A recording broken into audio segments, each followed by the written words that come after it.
Em sentiu bé? Sí? D'acord. Us vull presentar primer a l'Anna Maria Sánchez, que és la directora de l'Oficina de Promoció Turística de la Diputació de Barcelona. I bé, jo els he suggerit que es presentin cadascun d'ells, que ho faran millor, i d'alguna manera tenen uns 10 minuts, 10-12 minuts, i a partir d'aquí podrem generar preguntes i al final un debat. Molt bé, doncs, bon dia a tothom i moltes gràcies per haver-nos convidat com a Diputació de Barcelona a poder explicar una miqueta la nostra experiència. El que comentàvem just abans de començar és que després de la taula que acabem de viure tan intensa i amb tant contingut, doncs no serà fàcil estar a l'alçada, però farem tot el que podrem. Segur que sí.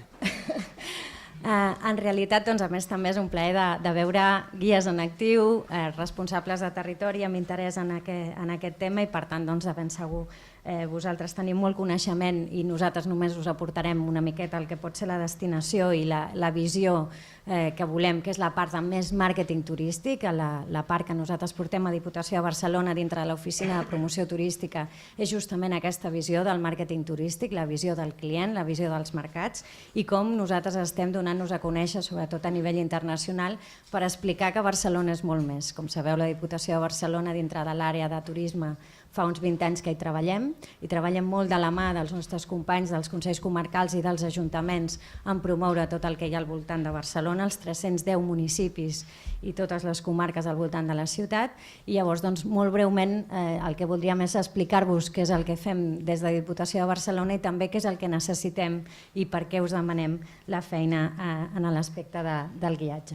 Bé, com us deia, per nosaltres Barcelona és molt més, és una marca turística que vam generar després d'un pla de màrqueting que vam fer l'any 2012, un pla que ens va permetre aturar tota l'acció de promoció que fèiem fins al moment i reflexionar, perquè de tant en tant ja convé, de com ens estaven veient no nosaltres, sinó sobretot el client internacional. El client sabia que hi havia un Sitges, el client sap que hi ha un Montserrat, que hi havia un Calella, però desconeixia que hi havia al voltant de la ciutat de Barcelona. Molt sovint els companys de Girona arribaven fins gairebé a Badalona, la Costa Brava ens arribava a les portes de la ciutat, la Costa Daurada també ens arribava fins a les portes de la ciutat i a l'interior era aquest Catalunya central que no tenia gaire nom i que per tant tampoc tenia gaire promoció. El que vam decidir des de Diputació de Barcelona i molt estretament treballant amb els companys de la Generalitat, amb la Direcció General i també amb l'Agència Catalana de Turisme, és crear una marca turística que es diu Costa Barcelona des de l'any 2012, des del novembre. Per tant, Catalunya s'explica en 3 costes, Costa Brava, Costa Barcelona, Costa Daurada. L'interior són els paisatges de Barcelona i després tenim el Berguedà formant part del Pirineu de Barcelona junt amb els companys de Girona i de Lleida amb la gran marca turística de Pirineus i òbviament també amb els companys de la Vall d'Aran. Per tant, el nostre territori tot junt és aquest Barcelona és molt més, que ens permet jugar amb Barcelona dins i Barcelona fora, perquè també la promoció, el màrqueting turístic no el fem mai sol, sinó sempre el fem de la mà d'altres companys de viatge. Uns són els empresaris, uns altres són els territoris i uns altres realment molt estratègics per nosaltres són les altres institucions, en aquest cas la Generalitat de Catalunya i Turisme de Barcelona. Com treballem? Doncs treballem com qualsevol oficina de destinació de màrqueting turístic. El que fem és fer workshops, fer jornades, fem presentacions internacionals, fem fam trips, fem press trips, intentem inspirar i convidar la gent a conèixer més i millor el nostre territori. I per fer-ho hem de tenir, per força, uns productes de qualitat i uns recursos turístics de qualitat. I un bon guiatge és realment un d'aquests productes turístics. El tema de les xarxes socials, abans hem apuntat una miqueta tot el tema de les apps i de les xarxes socials són avui un dels grans recomanadors del nostre territori. La nostra promoció turística arriba fins a un punt, però l'experiència que tenen els nostres visitants a la destinació és tan o més important a l'hora de poder vendre què és el que fem. I òbviament el que viuen en el nostre territori, el que els hi feu viure a vosaltres com a guia, el que els hi fa viure la persona que els rep en l'hotel, en el càmping, a la casa de turisme rural, la persona que els atenen al restaurant o el somriure del taxista, tot això configura aquesta experiència turística que va molt més enllà del que nosaltres a nivell més oficial li podem oferir.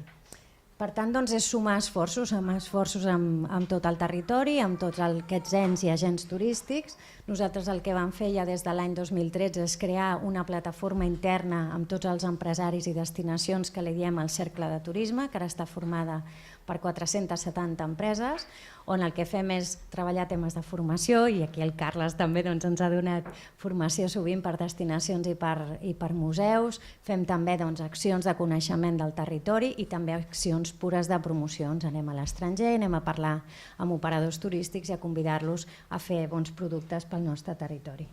I tot això amb una iniciativa molt clara de treballar i apostar en temes de turisme sostenible i responsable, perquè o serà aquest tipus de turisme o no serà, és a dir, la manera de poder conservar i poder tenir un turisme que sigui respectuós amb el nostre territori és ja fer-ho des de la promoció, i per tant estem buscant aquest tipus de client que més enllà de que vingui amb autobús o que vingui de manera individual i que vingui en low cost o que s'allotgi amb una tipologia d'allotjament o una altra, el que volem és que sigui conscient d'en quina destinació està i que aquesta destinació sigui respectuosa al màxim tant a nivell mediambiental com també econòmic i com també social. I molt ràpidament, perquè entenc que d'això potser sortirà més en la part de guiatge, què necessitem nosaltres? I m'ha agradat molt veure que sortia en la primera taula. Doncs el que volem és que vosaltres ens ajudeu a transmetre tots aquests valors de la destinació. Són valors que vosaltres teniu com aquesta formació i que m'ha alegrat molt de saber que tot aquest reciclatge serà molt important. Aquesta formació, aquest fet diferencial que cadascú de vosaltres en el relat, que per força serà diferent perquè són persones i no màquines qui està fent aquest relat, és qui farà viure de manera diferent en el turista allò que està veient. La mateixa església, el mateix recurs, explicat per dues persones diferents no té res a veure i entès per dues persones diferents no té res a veure. I el que jo crec que és molt, molt important de vosaltres, i aquí una mica el que explicàvem, és que sereu, en alguns casos, aquests storytellers, aquells generadors d'un discurs que, com abans es deia, no només ha de ser veritable, sinó sobretot ha de poder aportar valor. I per això és molt important també el que abans es deia, que vosaltres adapteu el missatge a la persona que l'està escoltant, perquè no és el mateix una família que un grup d'arquitectes que ve a veure a Terrassa, per exemple. El valor que pot donar el guia serà totalment diferent. Per una persona no entesa com ara puc ser jo, doncs em miro la Masia Freixa i la trobo preciosa, però si és un arquitecte li està explicant la complexitat de fer aquestes voltes i l'arquitecte està entenent perquè un altre arquitecte li diu, realment té molt més valor que no aquest guiatge una mica de caseta manual que abans en parlava el Carles. Per tant, aquest valor que podeu aportar vosaltres de modelar el discurs és el que realment ens separa una visita guiada d'aquestes apps, d'aquestes infinites informacions que avui podem trobar online, que tenen el seu valor i que ens ajuden a que el client que té més interès i que el client que vol arribar a la destinació amb un bagatge, amb un coneixement, el pugui tenir, però que realment aquell que vol conèixer la història, que vol conèixer aquesta part que potser no trobarà, aquests secrets que no trobaran les guies, amb una altra persona ho podrà trobar. Per tant, vosaltres sou aquests storytellers, vosaltres sou aquesta font autoritzada i vosaltres ens podeu aportar aquest discurs adaptat. I què necessitem nosaltres com a ens de promoció? Doncs abans també ho parlàvem, necessitem guiatges diferents. L'enoturisme, la nostra destinació, és un element que està tenint cada cop una vigència més important. Cada cop hi ha més operadors turístics i més turistes que ens estan demanant venir, no només a la zona del Penedès, que ja fa molt de temps que treballa l'enoturisme d'una manera excepcional, sinó també a Alella i al Pla de Bages. Les històries que podem explicar dels cellers d'Alella i de Pla de Bages són apassionants. I poder tenir guies especialitzats en enoturisme, i jo sempre faig la mateixa broma amb els cellers, sisplau, no em torneu a explicar el desgorjat, l'he explicat, ja sí, sisplau, però expliqueu-me el per què els nens de Sant Sadurní d'Anoia per batejar-los els hi posen el xumet en cava. Això em fa molta més gràcia. O em fa molta gràcia saber que la mestressa encara baixa al celler i gira les ampolles de tant en tant. O m'agradarà saber com s'ha pogut aconseguir aquella varietat de raïm que és tan complicada en el Bages i que gràcies a l'esforç d'algun celler s'està aconseguint. Aquest és el valor que els experts en guiatge no turístic ens podran donar i per tant animar-vos a fer això. I el mateix en els experts en natura, també en els experts en poder veure la flora i la fauna més enllà d'agafar una guia, de poder, per exemple, en el cas del Berguedà, poder aconseguir amb gossos que puguem veure com es cacen les tòfones o com es cacen els bolets. Realment són coses diferents, experiencials, que els nostres clients ens estan demanant i que de ben segur amb un bon guiatge, i aquí crec que la part de la retribució és important, es retribueix no allò que ens pot donar un caset, sinó aquella part, aquesta expertesa que ens podeu donar vosaltres, és molt important. Per tant, que genereu experiències, que sigueu especialitzats i que sobretot, el que abans també es parlava, que tingueu aquesta passió pel territori, perquè si estimeu allò que esteu explicant, allò es transmet en els vostres clients i allò és el que després surt a Twitter i a Facebook i a les xarxes socials.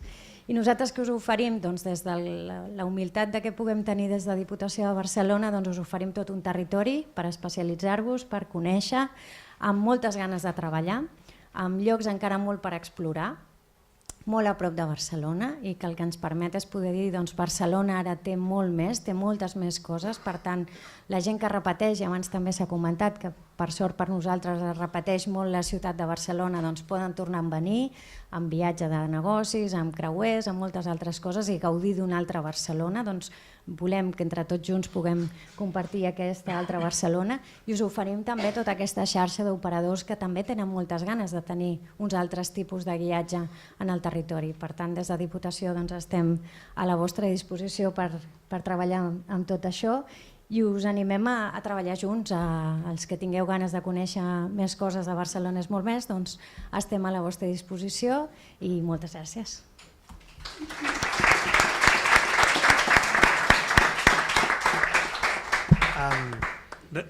Uns apunts al voltant d'això. La paraula enoturisme ha sortit un parell o tres de vegades ja. Sembla que és realment una de les possibilitats o les potencialitats del nostre territori.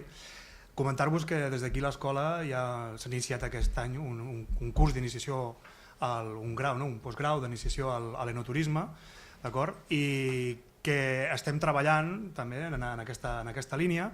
Al novembre farem unes jornades com aquesta, però sobre enoturisme i patrimoni, on tindrem també les primeres espases a nivell català, una mica per aquesta relació entre el patrimoni material i immaterial i el turisme dins del món del vi, del vitivinícola.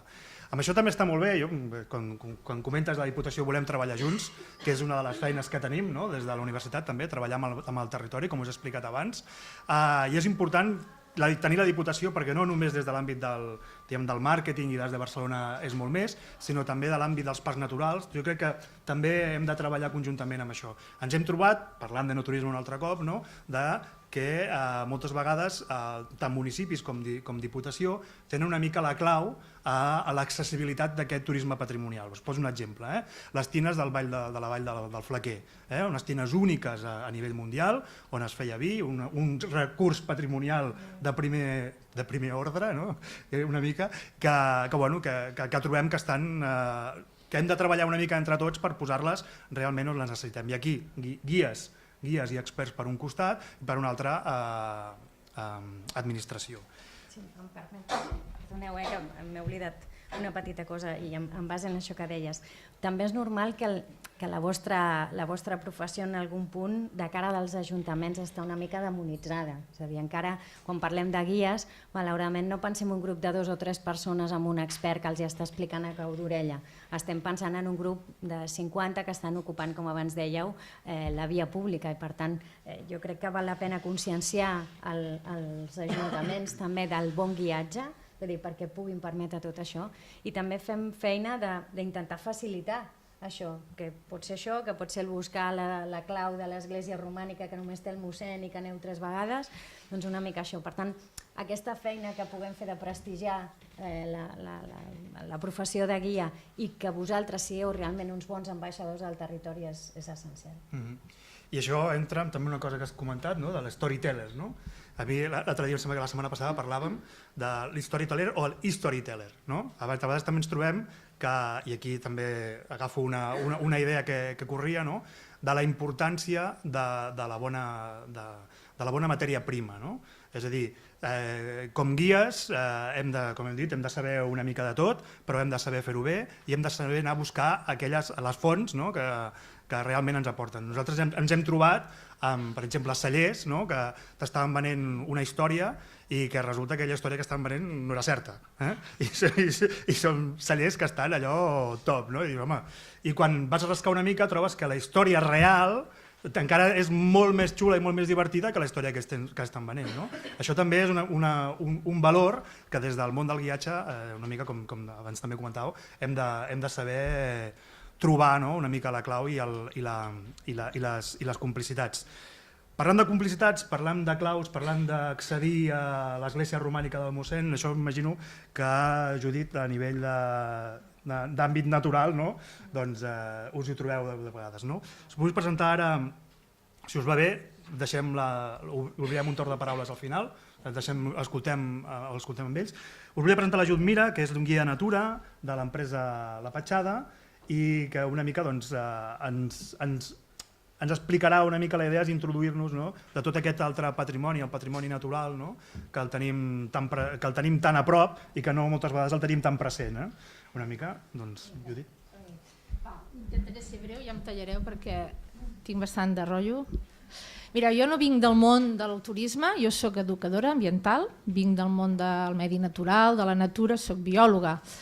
I fa més de 15 anys, és a dir, el 2004, amb una altra biòloga ens vam embarcar al Pont de Suert, una comarca bastant llunyana, ens vam embarcar a fer una societat limitada, una SL, en època en què hi havia vaques grasses i hi havia molts diners, i evidentment la Eva Jordà, la meva exsòcia i jo, vam aconseguir anclar una sèrie de productes turístics que venien del món de l'educació ambiental, però que resulta que el turisme de l'època, parlem de fa 15 anys, doncs es valorava moltíssim. Però el que vam fer nosaltres és anar-nos especialitzant de l'educació ambiental, vam anar passant al senderisme o al turisme més temàtic, però sempre de bracet amb la gent titulada del territori, m'explico. Si nosaltres ens imaginàvem un producte de senderisme, d'anar d'església a església a la Vall de Boí, que és molt interessant de treballar així el turisme, el que fèiem era coordinar-nos amb la gent del centre del Romànic perquè ells ens fessin la part més tècnica, acadèmica, i no ens aixafessin. Clar, quin és l'avantatge del territori pirinenc, especialment a l'Alta Ribagorça, al Pallars?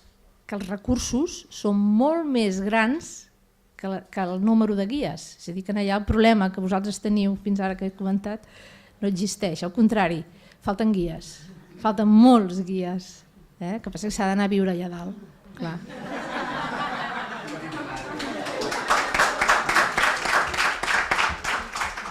Jo us emplaço a que us animeu.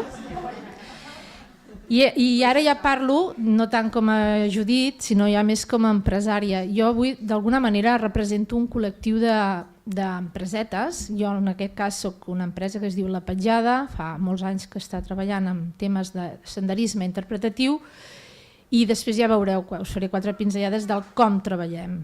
Com treballem és molt diferent dels vostres mètodes.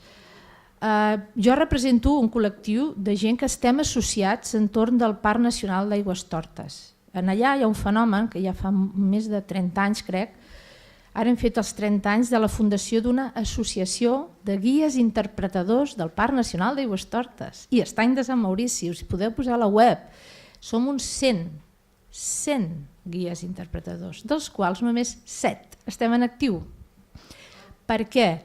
Perquè generar producte turístic en unes valls i un recurs tan potent com el Parc Nacional ens és molt complicat. No us sabria dir, no l'analitzarem, però ens és complicat. Llavors el que hem hagut de fer és aprofitar la marca del Parc Nacional, l'habilitació que se'ns va donar com a guia interpretador, que és una figura que existeix a Catalunya, que només l'ha fet el Parc Nacional d'Aigüestortes, ja agafareu un dia els fils i els lligareu com podreu, però que en tot cas els guies interpretadors que tenim un carnet som els que preferentment, no exclusivament, però preferentment tenim accés a el que és l'explicació del medi natural. Després ja venen altres agències, venen guies titulats i evidentment també se'ls deixa entrar, però se'ls recomana que es formin en medi natural, perquè jo també haig d'entendre que jo soc botànica, a mi m'ha costat molts anys tenir formació de noms científics, em conec moltes plantes, el que no s'hi val és que vingui un guia i m'envia un WhatsApp dient escolta, més que no sé el nom d'aquesta planta. Doncs no l'expliquis, no passa res, perquè hi ha una cosa molt bonica al medi natural, que és que si tu no saps una cosa, tu el que has de fer que la gent se senti bé. En definitiva estem fent una experiència, una vivència. Respireu, apagueu els mòbils, a més no hi haurà cobertura, viviu l'experiència i aquest és el gran avantatge que tenim els guies interpretadors, que no depenem d'un recurs, en aquest cas patrimonial, sinó que el nostre recurs és la natura. I després ja anirem a l'església, a l'ermita tal, que tenim la clau de la senyora Pepita, que això als estrangers els hi flipa, perquè no tenen normalment accés a ermites. Clar, a la Vall de Boí ja sabeu que hi ha patrimoni de la humanitat. En aquestes esglésies és impossible que se'ns doni la clau, és normal, ja hi ha un servei. Llavors, si vosaltres veniu a l'estiu, sapigueu que hi ha unes ofertes molt interessants de guies del romànic i després tot allò que ells no arriben i arribem als guies interpretadors. Els guies interpretadors ens quedem més a la part externa fent senderisme. D'aquí ve que aquí en aquest cartell, veieu un cartell que està en castellà, perquè també tenim molt públic fora de Catalunya, ja veieu que hi ha un producte que es diu Romànic amb botes. No sé si el veieu.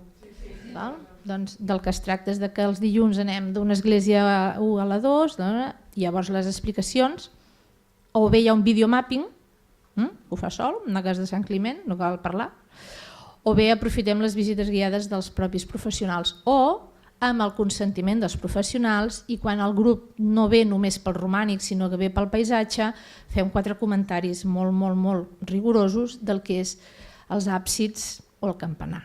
Vull dir que aquí sí que potser hi ha una petita llicència per part nostra de parlar de patrimoni, però tampoc no ens anem a donar d'experts, no ho som, i a més ho diem al client, i el client això ho valora.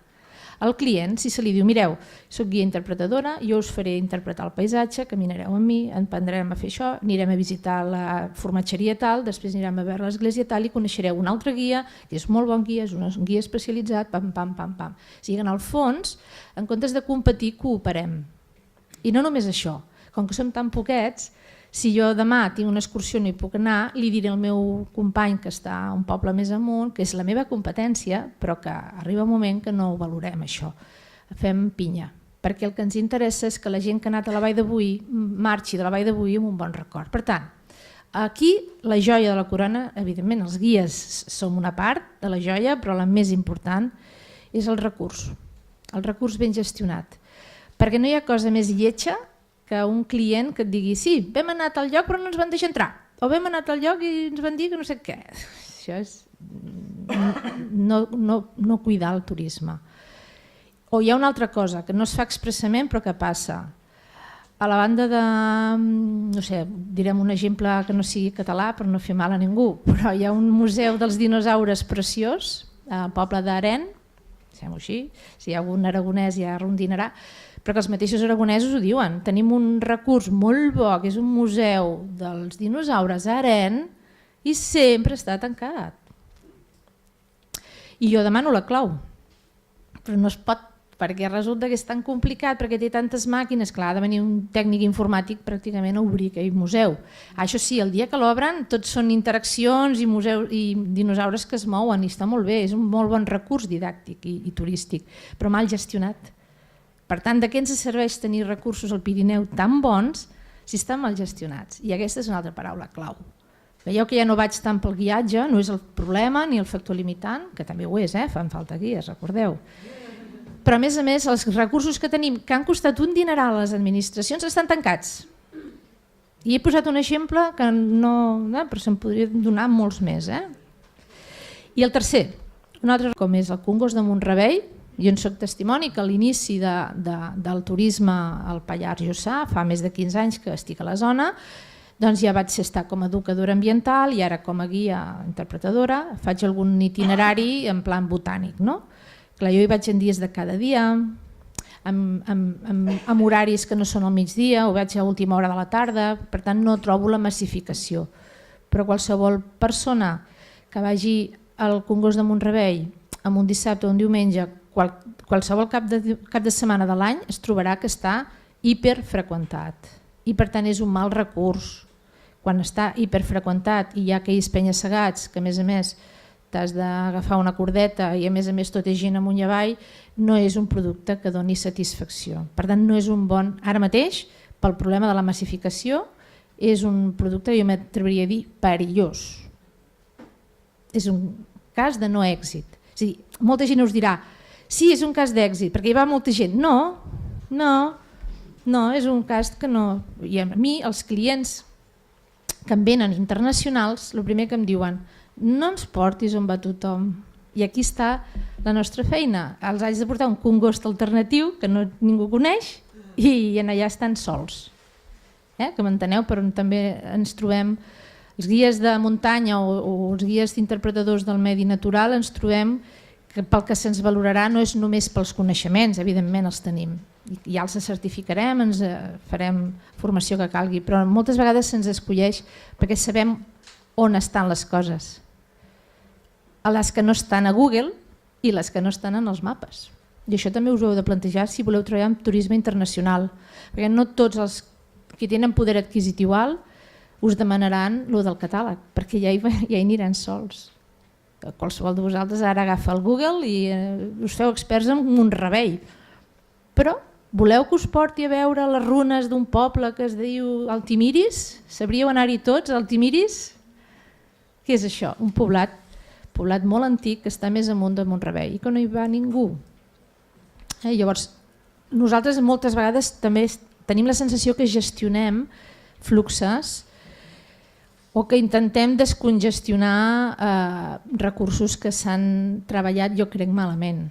Jo, amb tot el meu carinyo a la Diputació de Lleida, que me l'estimo molt perquè a mi m'ha ajudat molt, però també se li ha dit, és que a veure, no podeu dir vinga, entreu, passen i vean, i vinga gent, i que després han tingut problemes de massificació. Això s'hauria d'haver ficat un equip de guies professionals i com un monument de Barcelona, com els que esteu gestionant vosaltres, i això hi estem arribant. Ja no ens preocupa tant les esglésies, sinó el tema de determinats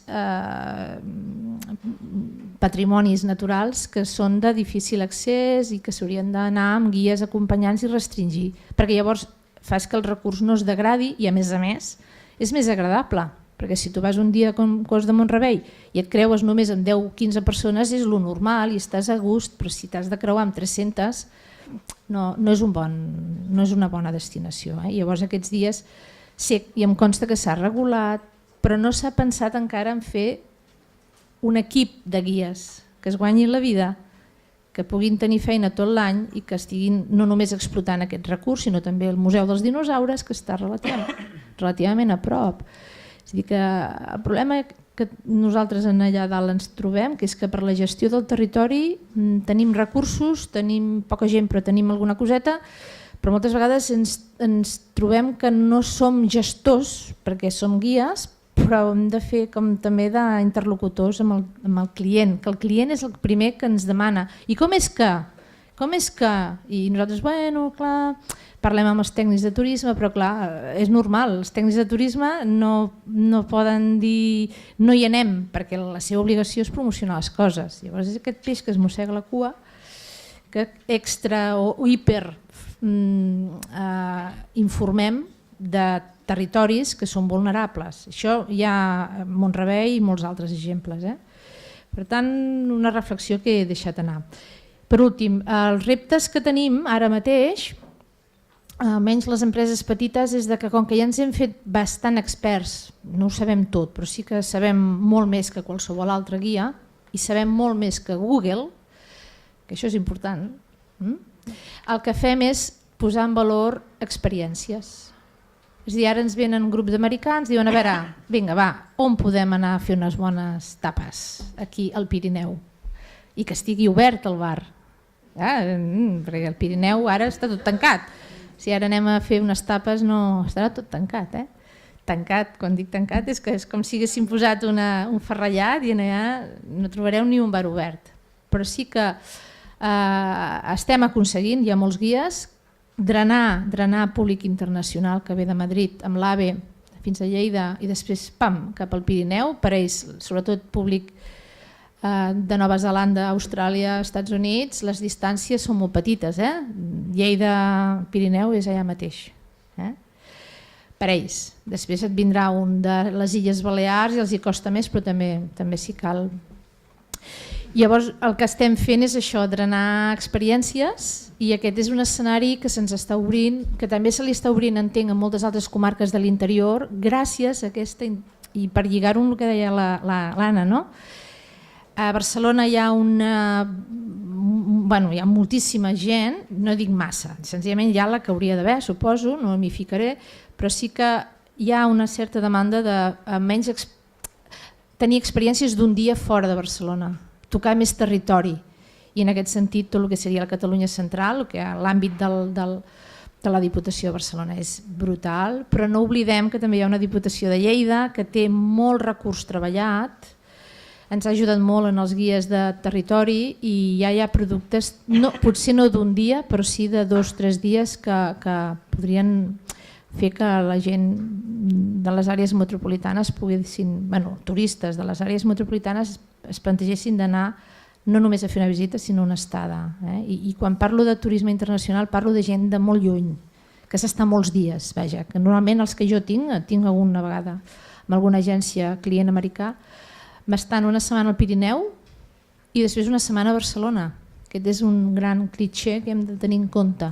Si venen de l'altra punta no estaran una setmana, s'estan una setmana al Pirineu, una setmana a les planes de no sé on, i a més volen bellugar. Jo normalment el meu àmbit de treball, que no us l'he dit, va des de Jaca fins a la Seu d'Urgell, passant per totes les ciutats que vulgueu. Per tant, quasi que m'he convertit en una mena d'Ivana de Pirineu Experience, cosa que no em desagrada, però molts anys d'estar al territori i això ens dona el caché.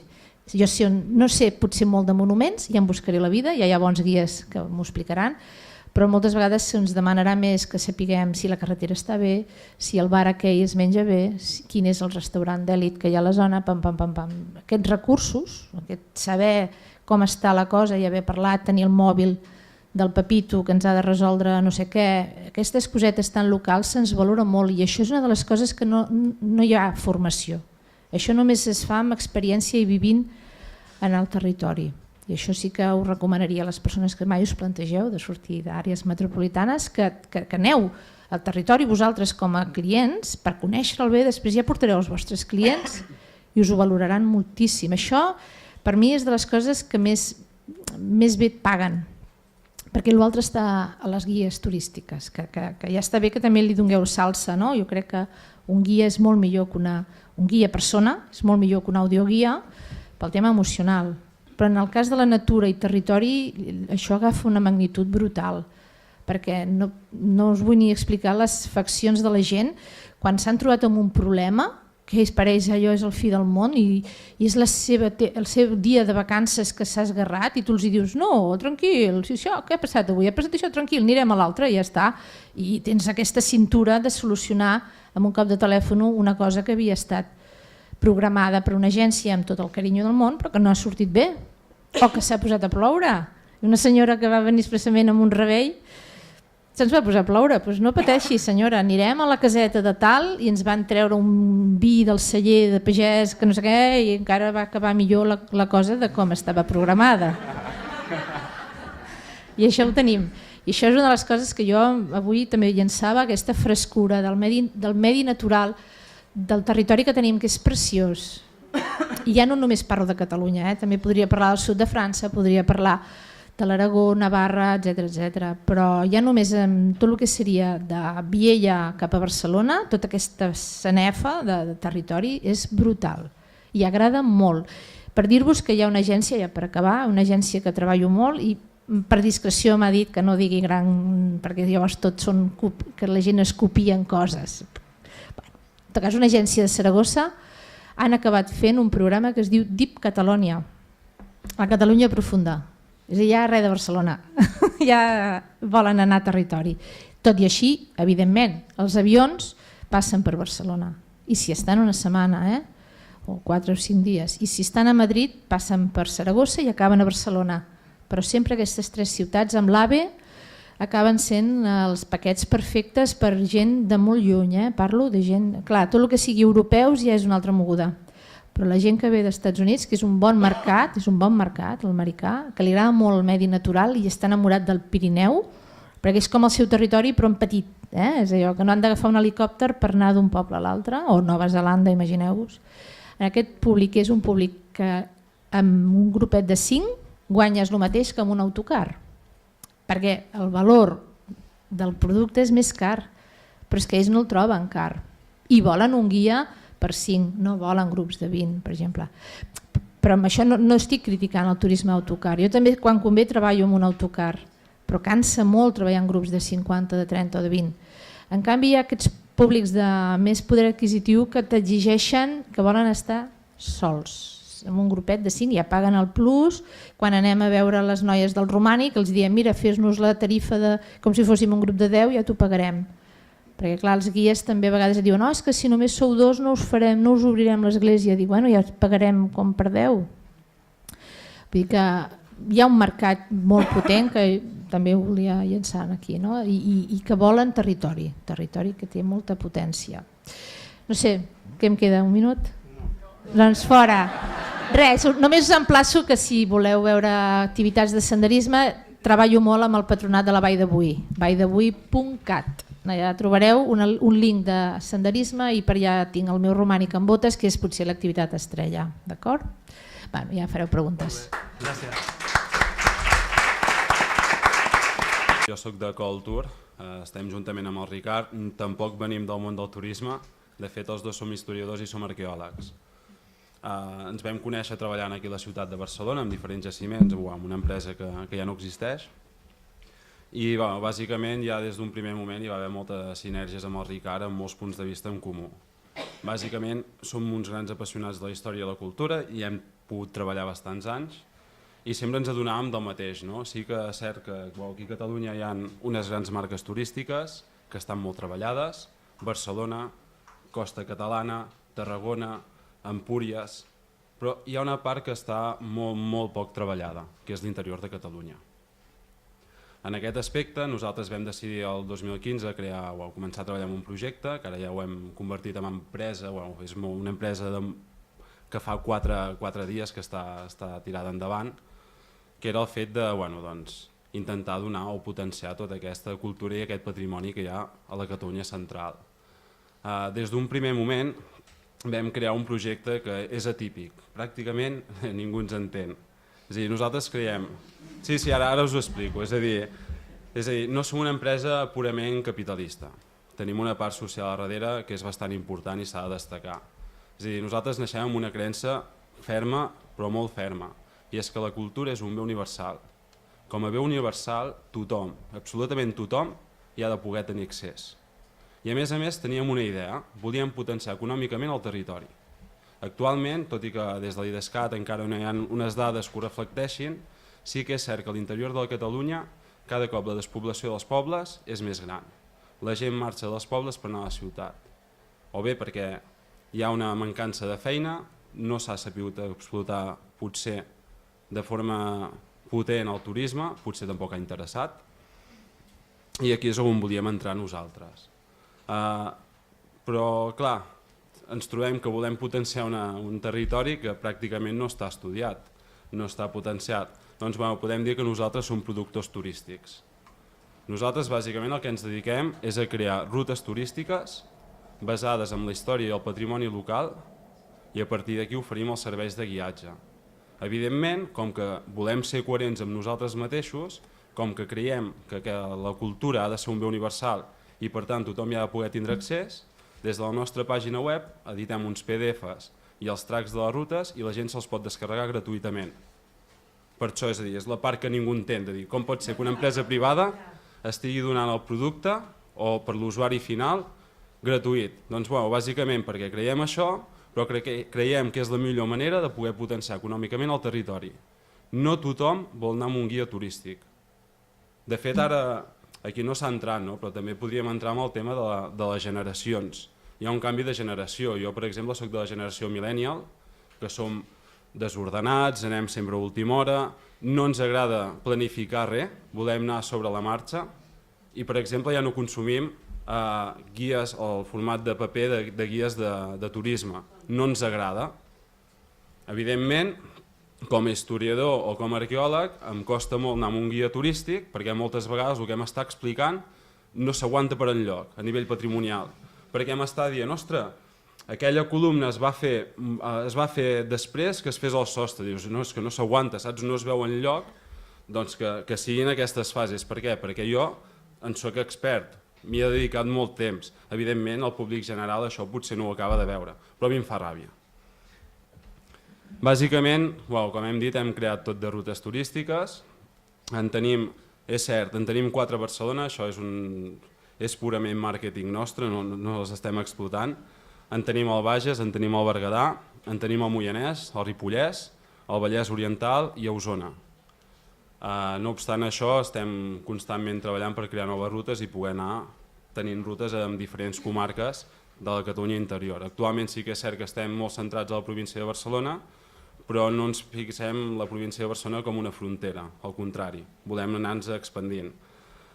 Tenim diferents temàtiques, tenim bruixeria, tenim llegendes, en tenim de modernisme, en tenim de romànic, en tenim de les guerres carlines, moltes vegades ja oblidades per la Guerra Civil, en tenim de la Guerra de Successió Espanyola, en tenim d'anarquisme, en tenim d'època romana i ara aquest any, justament aquest any, estem traient la nova línia que són de la Guerra Civil Espanyola. Bàsicament nosaltres el que fem per poder crear una de les nostres rutes és, com que som historiadors i ens agrada molt, doncs bàsicament fem uns buidatges molt grans de bibliografia, de documentació que en trobem als arxius. Evidentment també fem cerca a internet, perquè a vegades et trobes alguna pàgina o algun punt que dius, ostres, que no ho tens en compte, sobretot amb la Guerra Civil. Amb la Guerra Civil ens estem trobant que hi ha molts dietaris personals de gent que havia lluitat aquí, que no estan editats a l'estat espanyol, no han estat mai editats, però que els trobem en petites referències, en petits articles d'internet i els trobem que han estat editats a Argentina. Doncs clar, és una forma d'anar tibant aquesta bibliografia i evidentment consultem tots els arxius i fem uns buidatges grans. Fem un estudi de camp molt gran. A partir d'aquí comprovem el camí. Evidentment estem a la Catalunya interior, sí que els dos som de la Catalunya interior i no tots els camins són viables. A vegades hem d'agafar corriols, a vegades et trobes que els camins tenen molt desnivell o no hi ha bones connexions d'un punt a un altre. O a vegades et trobes que hi ha pobles que només tenen 2 punts d'aquell tema que a tu t'agradaria tractar i evidentment ja no és viable la ruta. O potser no és viable. Clar, depèn també del territori, de l'entorn natural, de l'entorn físic, que també et pot ajudar, no? A partir d'aquí fem les comprovacions i editem els PDFs. Els PDFs són petits resums de l'estudi històric que tenim a darrere. Evidentment no podem posar tot l'estudi perquè pot ser una cosa desproporcionada. De fet, en tenim un que és bastant desproporcionat, que és la Guerra Civil a Vic, que el PDF són 30 pàgines. I tot i això ens vam quedar curts. Estem intentant donar en valor tot aquest patrimoni i tota aquesta història local que moltes vegades queda desapercebuda. Un cop tenim les rutes, evidentment també oferim els serveis de guiatge. Tot i que la gent les pugui fer pel seu cantó, que creiem que és una forma de potenciar el territori, evidentment també oferim els serveis de guiatge. Això pot interessar a tothom, no és allò que som una empresa de podem anar al segment tal, no ens podem especificar pel segment nosaltres, això ens ho especifiquen les nostres rutes, el nostre producte. Aquest producte pot interessar a tothom, des de la persona particular que fa una escapada de cap de setmana a la Catalunya rural i diu, ostres, no sabem què fer, perquè no hi ha quasi bé oferta, sí, per poder anar en bicicleta pots anar amb cavall, però bàsicament el patrimoni d'aquella zona no es dona a conèixer, doncs nosaltres els oferim la possibilitat de fer-ho guiat. Evidentment això també pot interessar als centres educatius, no deixa de ser una forma dinàmica de conèixer o d'ampliar els coneixements que han tingut a l'aula. De fet, aquesta setmana, entre ahir i demà, estem fent 3 excursions en un institut de Vic sobre la Guerra Civil per intentar donar un plus al coneixement dels estudiants abans d'anar a la selectivitat o per poder estimar-se més tot el que és o conèixer tot el que és la seva ciutat. Aquí també hi ha un punt molt important, com que ens estimem molt la història, ens estimem molt el patrimoni i és cert, creiem que s'han de constituir les bases per poder potenciar, que la gent el conegui, tot aquest patrimoni, tota aquesta història que té al costat de casa, que alhora pot ajudar per conservar-la. I això també és fonamental, per això també estem intentant entrar molt en el tema d'educació, en aquest cas és secundària, però també a la llarga també volem entrar en l'educació primària, perquè creiem que és un primer pas que és fonamental. Com més aviat o com més jove coneguis el que tens al costat de casa teva, més valor hi donaràs i per tant és més possible que tu mateix lluitis per intentar conservar-ho. Cosa que fins fa 4 dies, o almenys jo, no m'ha passat. Jo sóc d'un poble petit, a mi això no m'ho havien ensenyat mai, són interessos d'allà quan era més gran, jo de fet havia de ser economista, i de fet al meu poble s'han destrossat cases històriques pel fet de la bombolla immobiliària, perquè el mateix Ajuntament no els havia donat valor, volia el tema de crear noves coses i del modernisme, però el modernisme actual, no del moviment cultural, sinó del modernisme actual, deixant de banda tot aquest patrimoni que pot ser un gran pol d'atracció turística i per tant pot millorar l'economia local. I evidentment els que també intentem entrar és amb el tema de l'administració pública. Evidentment hi ha pobles de la Catalunya interior que sí que ho han treballat, si ho han treballat nosaltres ja no hi entrem perquè ja no és inèdit, per exemple a Manresa no hi tenim cap ruta perquè realment ja tenen rutes de la Manresa medieval, de la Manresa del modernisme, etc. A Vic també hi ha moltes rutes, però sí que hi hem entrat. Per exemple, aquest any a Vic vam presentar el mes de gener, vam fer la ruta de la Guerra Civil, la vam presentar aquest gener passat, i vam entrar en una sinergia molt ràpida amb l'Ajuntament i amb l'Oficina de Turisme de Vic. De fet, durant el mes de febrer ens van proposar fer unes rutes guiades els diumenges i va anar genial. És a dir, el primer diumenge de febrer a Vic fa molt fred. Fa molt fred? Doncs plovia, a més plovia, estàvem a un grau de temperatura i les previsions és que havia de nevar 15 persones. I la segona setmana ja érem 35, ja havíem completat el cupo, i la tercera setmana no, és que ja estan exhaurides. És a dir, la gent li interessa, perquè estàs donant un punt de valor afegit amb el que tenen al costat de casa i realment ningú els hi ha explicat. Evidentment hi ha sinergies que a vegades no acaben de funcionar pel fet que com que som empresa privada, tot i que els hi proposis una cosa, això no és pas l'Ajuntament de Vic, és una altra administració, no diré el nom. No, però és el fet de què? A vegades a l'administració encara també li falta aquest pas de veure que l'empresa privada potser també pot anar molt bé per promocionar el territori local, que és el que teòricament són els seus objectius, promocionar el territori on ells tenen aquesta influència.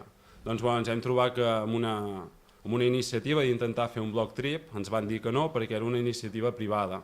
Dius, home, nosaltres farem la ruta guiada, evidentment nosaltres ens va molt bé per fer-nos autopropaganda, no hem de pas de ser tontos, ens va molt bé per fer-nos autopropaganda perquè ens hem de donar a conèixer, però alhora vosaltres, amb aquest grup que vingui aquí, doncs ostres, li doneu tota la informació que us interessi a vosaltres del vostre municipi o de la vostra àrea. Doncs ens van dir que no. Evidentment hi ha altres ajuntaments que a la mínima que els hi dius alguna cosa així ja s'hi agafen, però de cap. Per què? Doncs perquè veuen aquesta necessitat. I bàsicament també dins de l'administració pública, com que nosaltres tenim una formació molt àmplia amb el tema de història, de l'estudi històric, de l'estudi patrimonial, bàsicament arqueològic català, doncs també fem aquesta part d'assessorament per intentar des de les iniciatives públiques poder potenciar-ho tot.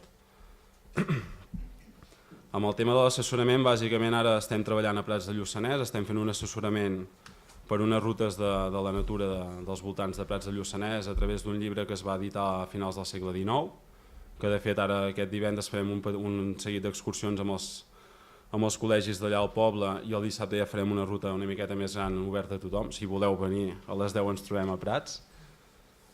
Però també en l'aspecte que també estem treballant o estem ajudant a Caldes de Montbui amb el tema de l'Escaldàrium, la festa de l'Escaldàrium. I a partir d'aquí intentar donar des de l'administració, donar-los les bases grans dels estudis històrics o patrimonials del que tenen i després ells que ja decideixen les seves polítiques en funció del que vulguin potenciar. I bàsicament això és el nostre projecte i esperem, sí que estem començant, els inicis són molt durs, tot i que aquesta setmana és excepcional però són molt durs i la paciència la tenim, la perseverància també, i esperem que d'aquí uns anys ja us assonem no pel fet d'estar xerrant aquí sinó perquè ho veieu a internet i que la cosa realment funciona. Doncs res, moltes mercès i us convido totes i a tots a entrar a la nostra pàgina web i mirar-vos les nostres rutes i ostres, si la voleu fer amb nosaltres encantats de la vida, i si no, doncs teniu la possibilitat de fer-les sense nosaltres. Merci.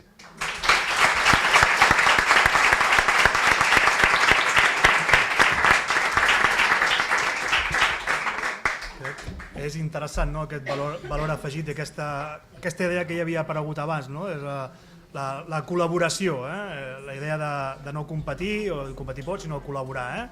Tenen una expertesa, aquesta expertesa la sintetitzen, aquesta sintetització la posen a l'abast de tothom, en aquest què que parlàvem abans, aquest què, i llavors els guies ja sabeu com aplicar-la, quin és el com.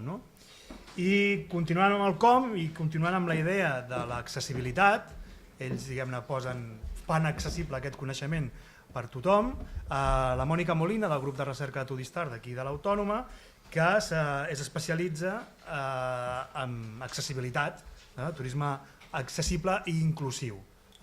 Ella ens parlarà d'aquesta darrera part, una temàtica també que evidentment totes estem d'acord que hem d'incloure i hem de tenir sempre molt present en qualsevol projecte de guiatge que vulguem dur a terme. Perfecte, merci. Endavant, Mònica. Jo no sé si se m'assent sense el micro. Sí. Vale, ho dic perquè és que m'aixeco i així és més fàcil per mi fer la presentació. Jo una miqueta sobre el que he estat escoltant de les vostres exposicions de la primera taula i ara de la segona taula, arribo a la conclusió que el guiatge al final es basa molt, una part molt important, en l'experiència que acaba tenint aquell visitant que està amb nosaltres. I jo diguéssim que la relació directa que faig és que aquesta experiència està íntimament lligada amb l'accessibilitat. I això és una miqueta el que us vincularem amb aquesta presentació, d'acord? Llavors, parlarem primer del que és el què, el qui i el com, d'acord? O sigui, el què, parlarem què és l'accessibilitat, qui són els públics amb els que vinculem l'accessibilitat i com fem que sigui accessible. És a nivell molt general, perquè és poquet temps, però vull donar unes pinzellades així perquè almenys tingueu una idea general, d'acord? Llavors, important és el concepte, perquè bàsicament parlem d'accessibilitat i la gent no concreta exactament de què estem parlant. Llavors, aquesta és el que seria la definició teòrica de la llei d'accessibilitat del 2014 i m'interessa perquè és important entendre el concepte, o sigui, l'accessibilitat és la condició que han de complir els espais, processos i productes, d'acord? O sigui, jo bàsicament m'he focalitzat la meva recerca en temes de museus, però això és extensible a qualsevol tipus d'establiment, de servei, de producte, d'acord? I dintre d'un mateix museu podem trobar tant espais com processos com productes, d'acord? Aleshores, per què? Perquè siguin comprensibles i utilitzables per totes les persones. I quan diem totes les persones ja veurem després que volíem dir totes. I això sí, important, en condicions de seguretat, comoditat i de la manera més autònoma possible. Res de servilisme, res de favors, etc. Ara després ho veurem més en matèria. Una vegada vist el que seria la definició i entès el concepte pròpiament, veiem per aquí, quan parlem d'accessibilitat, de qui estem parlant. Tenim un grup d'usuaris, que és aquest que teniu aquí a dalt, que són aquells usuaris directes, que nosaltres quan parlem d'accessibilitat ens ve bàsicament a la ment.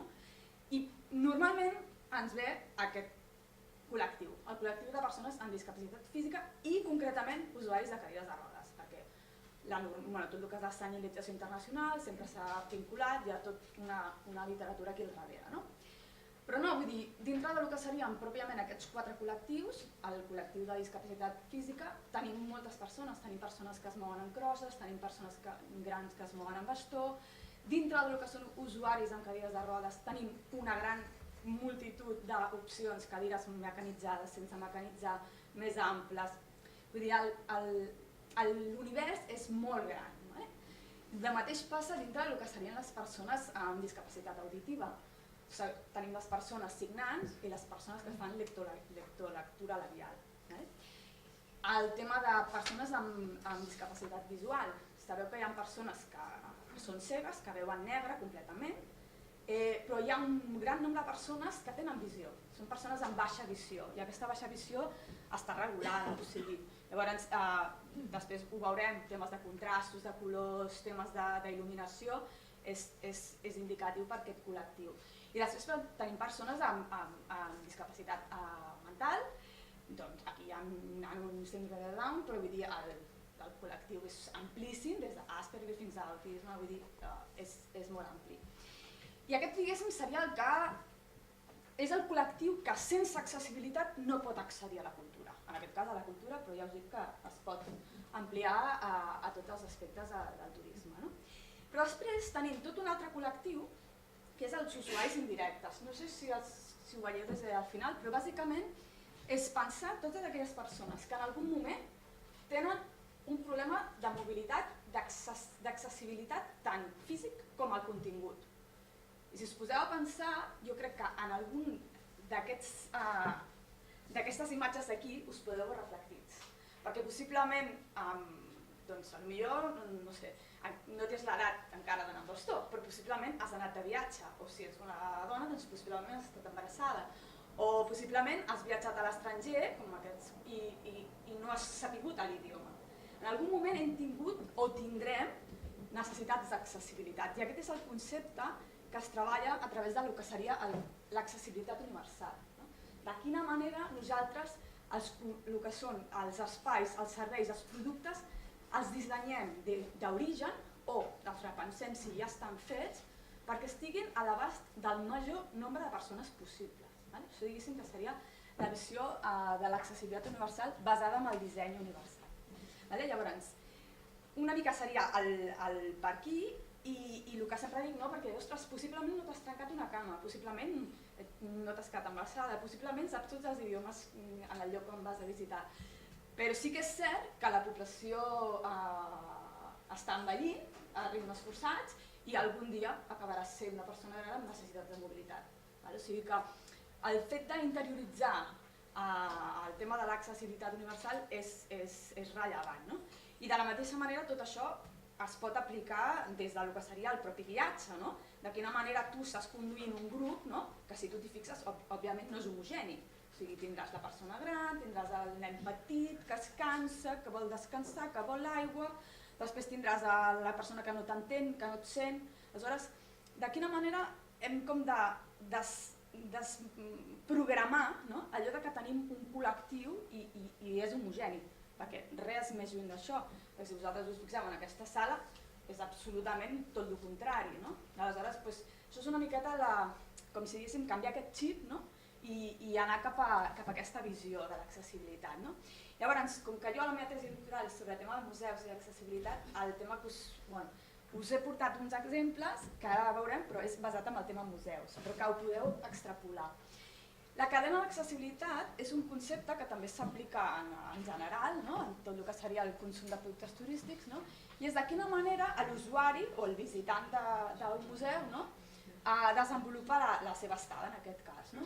I pensar que qualsevol d'aquests passos, des que, per exemple, el visitant arriba al museu, accedeix per l'entrada al museu físicament, pot comprar les entrades, circula pel museu, i quan parlem de circulació és una circulació horitzontal dintre de la mateixa planta o vertical entre plantes, pot gaudir de l'exposició. En cada un d'aquests punts nosaltres ens hem d'assegurar que hi ha una accessibilitat, perquè en el moment en què un d'aquests punts manca l'accessibilitat, l'experiència es trenca, és a dir, la cadena es trenca i l'experiència es trenca. Perquè, per exemple, tu pots arribar al museu i pots accedir al museu perquè hi ha una rampa, però resulta que aquesta persona es mou amb dificultat, no perquè porti cadira de rodes, simplement es mou amb dificultat. I és un museu molt gran i no pot seure enlloc. Aquesta persona, a la que porti mitja hora, necessitarà seure. Aleshores, aquella persona, la seva experiència, això que estàveu parlant abans, la seva experiència no serà la mateixa que si ella pogués anar reposant, anar descansant, seguir amb la visita, anar-se enganxant. Aleshores, el contacte amb el guia en aquests casos de necessitats d'accessibilitat és bàsic. És bàsic que el guia pugui captar, pugui copsar quines són aquestes necessitats. Igual amb el tema de llenguatge, etc. Llavors, no m'extenc amb això, però seria una mica la idea aquesta, de dir, assegurar la idea de que l'accessibilitat s'acompleix en cada una d'aquestes fases. No? Llavors, veieu aquí el concepte d'accessibilitat desapercebuda. Sempre s'ha vinculat el tema de l'accessibilitat amb algú com lleig, allò. Per on s'entrava al museu l'entrada accessible? Del darrere. Com són els banys accessibles? Lletjos. No? Aleshores, és una mica trencar aquest concepte, no? Perquè si tu entens que l'accessibilitat és per tothom, a tothom li agrada el mateix, li agrada l'únic i li agrada entrar per la porta que entra tothom. No? Aleshores, la idea de l'accessibilitat desapercebuda és, si nosaltres ja dissenyem aquella visita, aquell servei, aquella exposició, perquè el major rang de persones possibles hi accedeixin, ja serà d'entrada per tothom. No haurem de fer parxes, no haurem de fer adaptacions, perquè ja serà d'entrada per tothom. És obvi, això tothom pregunta, home, però és que al final tot no podrà ser al 100% per tothom. No. Però la tendència ha de ser cap aquí, ha de ser cap a poder donar una cobertura al major rang de persones possibles. Aleshores, aquí hi ha el que explicava abans, no? El tema del que seria l'accessibilitat dintre del que seria el museu, i aquí també us he posat exemples fora del que seria l'àmbit del museu perquè ho veieu. Tenim en compte diverses fases. Per exemple, el tema de la circulació, que us comentava, l'accés i l'entrada. Hi ha moments, això per exemple és una visita guiada a la Catedral de Barcelona d'un grup que acompanyàvem de polonesos, tots amb discapacitat física i visual, també hi havia algun, que ens trobem que teníem visita a la catedral per entrar per la porta del costat, que sabeu que és on fan l'entrada accessible, i a l'hora estipulada allà no hi havia ningú per obrir la porta ni per posar la rampa. Això és normal a la catedral, però això representa que aquest grup de polonesos, la seva experiència és absolutament nefasta, perquè vam estar esperant una hora persones que necessitaven anar al bany. Clar, és que diguéssim que l'experiència d'una persona que no té necessitats, en aquest cas de mobilitat, i n'hi havia persones en casos bastant extrems, tu pots anar al bany del bar del costat, però ells no. Tu pots, agafar-te un fulletó si no entens la documentació i llegir-te'l, però una persona, per exemple, amb discapacitat visual no, si li han dit que hi ha braille, m'entens? Aleshores, el fet aquest que els productes per nosaltres poden ser substitutius, per ells no, o sigui, no hi ha substitució, o sigui, no poden entrar per les escales de la catedral. Aleshores, una mica aquest és el concepte, no? El mateix passa amb el tema aquí veieu, això és el Vinceum, el Museu del Vi de Vilafranca, i una mica el que es comentava, ostres, fantàstic, perquè jo no vaig amb cadira de rodes i entro per aquí, i una persona que va amb cadira de rodes entra per la rampa. I això és democratització de la cultura, tots entrem pel mateix lloc. Aleshores, una mica el concepte aquest, no? I si tots entrem pel mateix lloc, a la Pedrera a mi també m'agrada, i no tinc discapacitat visual, tenir una maqueta de la Pedrera que jo pugui fer-me la idea global de com és l'edifici, per la part del darrere, potser jo no he caminat, descobreixo que és d'aquesta altra manera. I com dissenyem recursos que són per tothom. Llavors, el tema de la circulació que us comentava abans, si jo soc una persona gran o soc una persona que vaig amb un cotxet, no puc estar donant voltes per descobrir on està l'ascensor.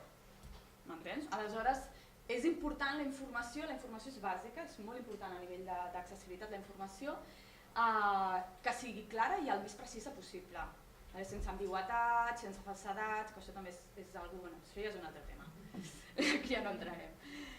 Després, el tema de la utilització dels serveis, el tema de les botigues, per què una persona amb discapacitat física no pot entrar a la botiga perquè resulta que les estanteries estan aquí dalt i no pot accedir a comprar els mateixos productes que jo caminant puc accedir, si ha pagat, o encara que no hagi pagat, tothom tenim el mateix dret.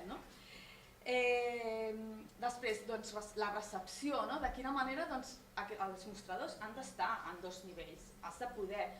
No em serveix com en llocs que em diuen no, és que jo surto i ja li dono. No, és que bé, vale, molt bé, no? Està bé, no? Gràcies per fer-ho, però no, perquè en realitat ell ha de poder comprar aquella entrada, aquell tiquet, de la mateixa manera que ho fem tots. I és possible perquè tenim els mostradors a 2 nivells, però n'hi ha museus que els utilitzen per posar la informació.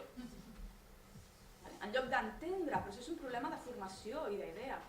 La persona que està allà a recepció no entén que aquell mostrador a doble alçada té un propòsit, que és perquè les persones amb discapacitat física que s'aproximen amb cadira de rodes puguin atendre-la. Li sembla perfecte per posar la informació. Aleshores, tema de el que també us comentava, no? O sigui, el bucle d'inducció magnètica, que no sé si sabeu el que és les persones que porten amb un aparell, no? Perquè puguin canviar el que seria el procés per escoltar sense reverberació totes les reproduccions àudio. Això és important perquè si tu ho tens però no ho publicites, no ho tens. D'acord? És important la informació. Llavors, els banys és un altre tema, però això què passa? Que com a l'entrar per normativa, normalment hauria de ser accessible, o sigui, tota la part de les parts baixes perquè es puguin aproximar, el que són els miralls i tots els serveis, o sigui, no pot ser que un penjador al costat d'un bany estigui a aquesta alçada, perquè clar, si una persona que va amb cadira de rodes no farà tir de la jaqueta. Aleshores, doncs, una miqueta la idea és aquesta. El tema de la informació sobre la col·lecció també és una miqueta el mateix, pensar de quina manera aquesta imatge és molt gràfica, no? Tots som diferents i tots tenim necessitats diferents, però tots podem compartir el mateix espai. Aleshores, això és a Temps de Flors de Girona, un altre cas de sobresaturació. I veieu aquí la proposta molt interessant, que el mateix contingut es podia visualitzar en diferents alçades, una miqueta. El tema de la senyalització també és superimportant, de quina manera si nosaltres no comprenem l'idioma però entenem els pictogrames, podem comunicar. Que aquests pictogrames també es poden entendre els nens que no poden llegir. Aleshores, de quina manera arribem a diferents col·lectius amb la mateixa inversió i amb els mateixos recursos. La presentació de la col·lecció, de naixement som multisensorials. Des de petits ens aproximem a través dels diferents sentits, el tacte, l'oïda, l'olor, i això ho perdem a mesura que ens anem fent grans. Però sempre tot el que s'aprèn a partir de la multisensorialitat és molt més, queda molt més que tot el que sigui. Aleshores, tots els elements tàctils que pugueu introduir en el vostre discurs, quan dic tàctils, i per exemple, això és el Niu de Ciència del Museu Blau, que originalment es va pensar per infants i ara, per exemple, també hi ha tot el grup de familiars de nens amb autisme que ho estan fent servir d'una manera brillant. Tot el que sigui tema de recursos tàctils, introduïu-ho perquè és allò que realment queda.